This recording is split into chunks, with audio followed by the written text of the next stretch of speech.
বন্ধুরা, 2025-এর জানুয়ারি মাসের রাশিফল মকর রাশির মানুষেরা কেমন থাকবেন জানুয়ারি মাসটা সে নিয়ে আমি আলোচনা করব। বছরটা মঙ্গলের বছর। মঙ্গল কর্কট রাশিতে নিচস্থ হয়ে বছর শুরু হয়েছে। বছরের প্রথম 6 মাস নিচস্থ থাকবে, দুর্বল থাকবে। মঙ্গলদেব প্রায় দুর্বল থাকবে 7 জুলাই 2025-এর 7 জুলাই পর্যন্ত। তার মাঝে মার্গী হবে, বক্রি হবে, সে ভিডিও মাঝে মাঝে ভিডিও যে দেয়া হবে তার মধ্যে সেগুলো আলোচনা হবে। 21শে জানুয়ারি মঙ্গল বক্রি হয়ে 6th হাউসে যাবে। এই 6th হাউস অর্থাৎ মিথুন রাশিতে যাবে। তো আপনাদের হেলথ কেমন থাকবে দেখুন। মঙ্গল যেহেতু নিচস্থ থাকছে এবং 21 তারিখে বক্রিয় হচ্ছে, তো অর্শ আমাশা এবং ব্লাড প্রেশার এগুলো যাদের মধ্যে আছে বা রক্তজনিত সমস্যাগুলো আছে সেগুলো কিন্তু খুব বাড়াবাড়ি হবে না এবং খুব যে সমস্যা বাড়াবে সেসব কোনো ব্যাপার নেই। শরীর স্বাস্থ্য মোটামুটি ঠিকই থাকবে। 21শে জানুয়ারি থেকে আপনাদের শরীরের দিকটা অনেকটা ভালো থাকবে আপনাদের। যদিও এই অর্শ আমাশা বা ব্লাড প্রেশার যদিও খুব বাড়াবাড়ি পর্যায়ে চলে যায়, তাহলে 21শে জানুয়ারি থেকে অনেকটা স্বস্তি আপনারা পাবেন। মঙ্গল 8th হাউসে দৃষ্টি দিচ্ছে এবং আপনাদের রাশিতেও দৃষ্টি দিচ্ছে। 8th হাউসে শনির ওপর দৃষ্টি দিচ্ছে। সুতরাং আপনারা রাস্তাঘাটে গাড়ি চালাবেন বা রাস্তাঘাটে চলাফেরা করবেন দেখে শুনে। মঙ্গল এনার্জির কারক হচ্ছে মঙ্গল গ্রহ। যে মানসিক অবস্থার অবনতি আপনাদের হয়েছিল, অনেকটা মানসিক অবস্থার উন্নতি হবে 21 তারিখের পর। সাংসারিক জীবন এবং দাম্পত্য জীবন অনেক সমস্যায় আপনাদের কেটেছে এবং সমস্যা আপনাদের এখনও কাটছে। যেসব মকরের মানুষদের 7th হাউসে মঙ্গল বসে আছে এবং বর্তমানে মঙ্গল সেখানেই দুর্বল অবস্থায় আছে, আপনাদের দাম্পত্য জীবন, সাংসারিক জীবন, পারিবারিক জীবন অনেক সমস্যার মধ্যে দিয়ে যাচ্ছে এবং যে অনেকে আবার সেপারেশনে আছেন, অনেকে ডিভোর্সের চিন্তা ভাবনাও করছেন। দেখুন, গ্রহগত কারণে সমস্যাগুলো তৈরি করেছে, কিন্তু মঙ্গল যখন পরবর্তী রাশিতে চলে যাবে তখন কিন্তু এই সমস্যাগুলো আস্তে আস্তে কেটে যাবে। সুতরাং আমার মতে বলে বড় কোনো সিদ্ধান্ত আপনারা দাম্পত্য জীবনে নেবেন না। যদি ভালো না লাগে, যদি অশান্তি খুব লাগে, আপনারা কম কথা বলুন, একটু দূরে দূরে থাকুন, কম কথা বলুন, বা মাঝে মধ্যে আপনারা ভালো যদি না লাগে বাইরে কোথাও যান, 2-4 দিনের জন্য ঘুরে আসুন, আবার থাকুন, আবার ভালো না লাগলে আবার ঘুরে আসুন। এইভাবে কটা দিন আপনারা কাটিয়ে নিন। মঙ্গলদেব যখন রাশি পরিবর্তন করবে তখন কিন্তু এই সমস্যাগুলো তখন এত বড় সমস্যা থাকবে না। সুতরাং সিদ্ধান্ত যা নেবেন আপনাদের দাম্পত্য জীবনের জন্য, যদি কোনো বড় সিদ্ধান্ত নিয়ে থাকেন খুব ভেবেচিন্তে নেবেন এবং বড় সিদ্ধান্ত আমার মতে বলে না নেওয়াই ভালো। গ্রহের ব্যাপার, গ্রহ সরে গেলে সমস্যাগুলো আস্তে আস্তে মিটে যাবে। চাকরির ব্যাপারটা বলবো। চাকরি দেখুন, যারা চাকরি পায়নি বা চাকরির জন্য পরীক্ষা দিয়েছে, চাকরির চেষ্টা করছে বা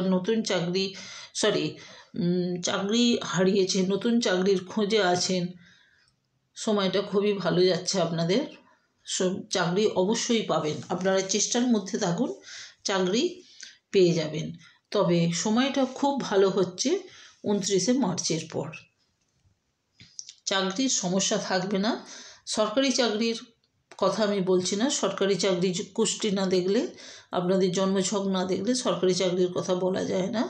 কিন্তু চাকরি কে দিয়ে থাকে, একটা ভালো চাকরি আমি আশা করব আমার জন্মছকের পজিশনটা কেমন তার উপর নির্ভর করে, রবি কেমন আছে, শুক্র কেমন আছে, বৃহস্পতি কেমন আছে তার উপর নির্ভর করে আমার চাকরি কেমন হবে বা চাকরি আমি পাবো কি না। সুতরাং আপনার জন্মছক না দেখলে চাকরির কথা বলা মুশকিল। তবে সময়টা ভালো চাকরি পাওয়ার জন্য সময়টা ভালো, চেষ্টাটা লাগিয়ে রাখুন। শুক্রদেব বর্তমানে শনির সাথে যুতি করছে। সেভিংসের ঘরে জানুয়ারির 28 তারিখ পর্যন্ত, তারপর শুক্রদেব তার উচ্চ ঘর মীন রাশির দিকে যাবে। আর্থিক ক্ষেত্রে যথেষ্ট শক্ত হচ্ছে, যথেষ্ট আপনাদের আর্থিক জায়গাটা উন্নতি হচ্ছে। শনিদেব গুরুর নক্ষত্রে থাকছে। গুরু বৃহস্পতি অর্থের কারক, ব্যবসার কারক, বুদ্ধির কারক, বিদ্যা বুদ্ধি প্রতিভার কারক গুরু বৃহস্পতি। ব্যবসা ক্ষেত্রে ব্যবসার জায়গাটা যেহেতু মকরের 7th হাউস, ব্যবসা এবং দাম্পত্য জীবন সমস্যাটা 7th হাউস থেকে আসছে। তো ব্যবসাটা চলবে মোটামুটি, খুব ভালো বলা যাবে না। 21 তারিখের পর ব্যবসাটা কিছুটা হলেও ভালোর দিকে এগোবে। চাকরির ক্ষেত্রে উন্নতি তো আপনারা করবেন, আগেই বলেছি। আপনাদের আইটি সেক্টর, ব্যাংকিং সেক্টর এবং যারা অ্যাকাউন্টসের কাজ করছেন অসম্ভব সাফল্য আপনারা পাবেন। যারা ফ্যাশন ডিজাইনার আছেন, অ্যাক্টিং করছেন, মডেলিং বা জুয়েলারি দোকান আছে, কসমেটিক্স, গার্মেন্টসের ব্যবসা, মোটামুটি আপনাদের 21 তারিখের পর থেকে আপনাদের ভালো চলবে। বা যারা কেমিক্যাল ইঞ্জিনিয়ার আছেন আপনারা সাফল্য পাবেন 21 তারিখের পর থেকে। অন্যদিকে দেখুন, বুদ্ধি বিদ্যার প্রতিভার কারক হচ্ছে দেবগুরু। ভাগ্যের ঘরে দৃষ্টি দিচ্ছে। ভাগ্যের ঘরের অধিপতি বুধ রবির সাথে বুধাদিত্য যোগ তৈরি করেছে। 4 তারিখের পর এই যোগে প্রাইমারি লেভেল যেমন ভালো হচ্ছে, হায়ার স্টাডিও ভালো হচ্ছে। জন্মস্থান থেকে আপনি ধরুন দূরে, যদি জন্মস্থান থেকে দূরে থাকেন, দূরে পড়াশোনার চেষ্টা করেন বা বিদেশে পড়াশোনার চেষ্টা করেন, এই যোগটা কিন্তু খুব ভালো পজিটিভ যোগ এই যোগটা। তো চেষ্টা করুন, যারা চেষ্টা করছেন দূরে থেকে পড়াশোনা করব তাদের জন্যে খুব ভালো হচ্ছে। রবি 14 তারিখ পর্যন্ত 12th হাউসে থাকবে। যাদের জন্মছকে 12th হাউসে রবির অবস্থান আছে, আপনাদের ব্যয় বাড়বে, পিতার সঙ্গে মনোমালিন্য তৈরি হবে, আপনার চোখের সমস্যা, দাঁতের সমস্যা বাড়বে। রিলেশনগুলো ভালো হতে চলেছে, বন্ধুসঙ্গ ভালো হচ্ছে। 5th হাউস সন্তানের ঘর, প্রেমের ঘর, সন্তান ভাগ্য ভালো। বৃহস্পতি থাকছে চন্দ্রের নক্ষত্রে। শুক্রদেব শনিদেবের সাথে যুতি করছে। এই যোগে প্রেম যেমন ভালো হচ্ছে, নতুন প্রেমও তৈরি হবে। প্রেমের জায়গাটা খেয়াল রাখবেন। জানুয়ারির 28 তারিখের পর সেখানে শুক্রদেব চলে যাবে মীন রাশিতে এবং সেখানে বসে আছে রাহু। সুতরাং প্রেমের জায়গাটা অনেকটা 28 তারিখের পর সমস্যা তৈরি করবে। সে আলোচনা প্রায় ফেব্রুয়ারির কাছাকাছি, ফেব্রুয়ারি মাসে আলোচনায় সেই আলোচনাটা আমি প্রেমের ব্যাপারটা আলোচনাটা করব। কিন্তু বর্তমানে প্রেম আপনাদের ভালো হচ্ছে। উত্তরাষাঢ়া নক্ষত্র, এবার নক্ষত্রের কথায় আসি। আপনারা নিজের জন্য এবার ভাবুন, অপরকে হেল্প করছেন, অভিযোগ শুনছেন, আপনারা কি হলো ধাক্কাও খাচ্ছেন, বদনামও করছেন। নিজের চেষ্টা করুন। আপনাদের মধ্যে যথেষ্ট ট্যালেন্ট আছে, কিন্তু আপনারা বুঝতে পারছেন না আপনাদের মধ্যে কতটা গুণ আছে। আপনারা চেষ্টা করুন, অনেক উঁচু দরের মানুষ আপনারা হতে পারেন, কারণ আপনাদের অধিপতি হচ্ছে, নক্ষত্রাধিপতি হচ্ছে রবি। সুতরাং যাই হোক, আপনাদের রিলেশনগুলো ভালো হচ্ছে, দাম্পত্য জীবন মোটামুটি থাকছে, প্রেম বড্ড বেশি ইগো নিয়ে চলছে। শিক্ষার সফলতা, বিদেশ ভ্রমণ এগুলো পজিটিভ হচ্ছে। আপনাদের ব্যয় কিন্তু বাড়বে। এই নক্ষত্রের অধিপতি যেহেতু রবি, সেহেতু যে কোনো সেক্টর আপনাদের জন্য ভালো। তবে যে কোনো সেক্টর যেমনি ভালো, তেমনি আপনারা হাই লেভেলের মানুষ, আপনারা থাকবেন হাই লেভেলে। সুতরাং সেভাবে নিজেকে এগিয়ে নিয়ে যান। সামনের দিন আপনাদের জন্যে যথেষ্ট ভালো। দাম্পত্য জীবন ভালো হবে, আস্তে আস্তে ভালো হবে। দাম্পত্য জীবনটা খেয়াল রাখুন। এক্ষুনি এই মুহূর্তে কোনো বড় ডিসিশন দাম্পত্য জীবনে নেবেন না। দাম্পত্য জীবন সামনের দিনে ভালো আসছে। ব্যবসা মোটামুটি চলবে, ব্যবসা খুব ভালো আশা করা যাচ্ছে না। শ্রবণা নক্ষত্রে শত্রুতা কমছে, রিলেটিভদের সাথে রিলেশন ভালো, দাম্পত্য জীবনের পজিটিভিটি বাড়ছে। 21 তারিখের পর থেকে আপনাদের যথেষ্ট ভালো হতে চলেছে আর্থিক জায়গাটা। মান সম্মান পাবেন, মান সম্মান যে মান সম্মান আপনাদের গেছে সেই সম্মান আপনারা ফিরে পাবেন। আপনাদের জানুয়ারির 4 তারিখের পর থেকে পড়াশোনার জায়গাটাও আপনাদের বেটার হতে চলেছে। মাসের 20 তারিখের পরে আপনাদের যথেষ্ট উন্নতি হবে। শ্রবণা নক্ষত্রের মানুষেরা আপনারা যে সমস্ত আপনাদের অধিপতি হচ্ছে বিষ্ণু, ভগবান বিষ্ণু বা শ্রীহরি। সুতরাং এই চন্দ্র শ্রবণা নক্ষত্রে থাকলে কি হয়, চন্দ্র তো মন, আমাদের মনে কখনো আনন্দ কখনো বেদনাময়। তো বন্ধুরা, নিজেদের এনার্জেটিক করে তুলুন। আপনাদের এনার্জেটিক করে তুলতে পারলে আপনারা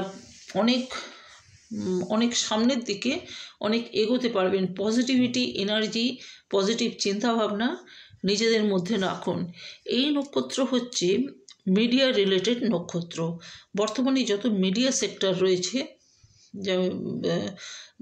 সেই মিডিয়া সেক্টরে যেমন মিউজিক, টিচিং, ব্লগিং, মডেলিং, এছাড়া আইটি সেক্টর, হোটেল ইন্ডাস্ট্রি, কমিউনিকেশনের যে কোনো কাজ আপনাদের জন্য বেশ ভালো হচ্ছে। তো এই সব লাইনে যারা আছেন বা ট্রাভেলিং ইন্ডাস্ট্রিতে যারা আছেন, আপনাদের যথেষ্ট ভালো। আপনারা দেখুন, আপনাদের এছাড়া কি আপনাদের পুলিশ লাইন বলুন, আইন আদালত, সিবিআই, মিলিটারি, সরকারের আন্ডারে যা যা জনকল্যাণমূলক কাজ করেন, আপনাদের জন্যে খুব ভালো হচ্ছে। তো বন্ধুরা, আপনাদের সামনের দিনে অর্থনৈতিক জায়গাটা যেমন মজবুত হচ্ছে, আপনাদের রিলেটিভদের সঙ্গে রিলেশন ভালো হচ্ছে। সুতরাং যা কিছু পজিটিভ সামনের দিনে কিন্তু ভালো আসতে চলেছে। দেখুন, এরপর বলবো ধনিষ্ঠা নক্ষত্রে। ধনিষ্ঠা নক্ষত্রের অর্থপ্রাপ্তির যোগ প্রবল, কর্মের জায়গাটা ভালো। এ মাসে এই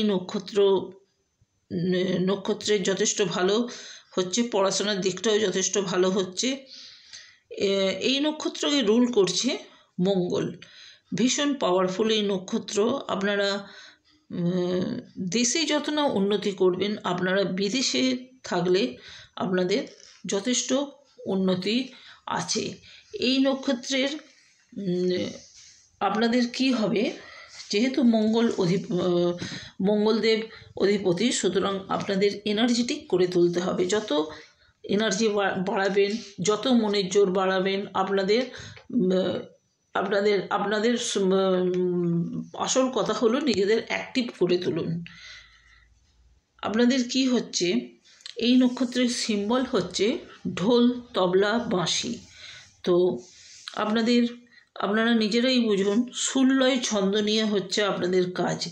আপনারা মিউজিশিয়ান হতে পারেন, ড্যান্সার হতে পারেন, স্টেজ পারফর্মার হতে পারেন। যারা এইসব লাইনে আছেন, আপনাদের যথেষ্ট উন্নতি এবং এই জায়গাটা আপনার নজর দিন, সামনের দিনে আপনাদের ভালো হতে চলেছে। এছাড়াও যেহেতু মঙ্গলদেব এই নক্ষত্রকে রুল করছে, সুতরাং আপনাদের সরকারি কাজকর্ম যেমন ডিফেন্স সেক্টর, পুলিশ, এই সমস্ত কিছু আপনাদের জন্য যথেষ্ট ভালো হতে চলেছে। সরকারি কাজে যুক্ত সমস্ত আইন আদালত বা সাহসী কোনো কাজের সাথে যুক্ত, সমাজের কোনো সাহসী কাজের সঙ্গে আপনারা যুক্ত আছেন, সেই সব কাজগুলো আপনাদের জন্য যথেষ্ট ভালো হচ্ছে। তো বন্ধুরা, এই হলো জানুয়ারি মাসের ভিডিওটা শুনুন। অবশ্যই কেমন লাগলো বা কিছু বলার থাকলে অবশ্যই কমেন্ট করবেন। ভালো থাকবেন, সুস্থ থাকবেন। নমস্কার।